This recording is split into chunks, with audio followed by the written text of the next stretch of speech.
আসসালামু আলাইকুম। পড়ন্ত বিকালে আপনাদের মাঝে একটি সুখবর নিয়ে আসলাম।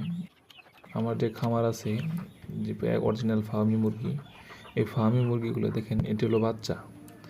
বাচ্চাগুলো বড় হয়ে গেছে, 2.5 মাস হয়ে গেছে প্রায়। এই দেখেন কি সুন্দর, মোরগটা অনেক সুন্দর হয়েছে মাশাল্লাহ। ওই সাইডে আমার 5টা ফার্মি মুরগি আছে, এখানে 2টা দেশি মুরগি আছে। এই যে এগুলো হলো কুচে বইছে। এই মুরগিগুলা বড় হয়েছে, এই মুরগিগুলা ডিমে আসছে, কয়েকদিন ধরে ডিম পাড়ছে। এগুলো যে ডিম আছে এগুলো বিক্রি করব। এই ফার্মের মুরগিগুলোকে আমি এখন লেয়ার 1 খাওয়াচ্ছি, যেটা নারিশ কোম্পানির ফিডটা যে আছে ওইটা। আলহামদুলিল্লাহ ভালোই ডিম পারছে। এই ডিমগুলো আমি বিক্রি করব। যারা নিতে ইচ্ছুক ডিসক্রিপশনে নাম্বার দেওয়া থাকবে, আপনারা সবাই যোগাযোগ করবেন যারা নিতে ইচ্ছুক। আরও কিছু ফার্মি মুরগি আছে আমার কাছে অন্য জায়গা, মানে ওগুলো ডিমে আছে।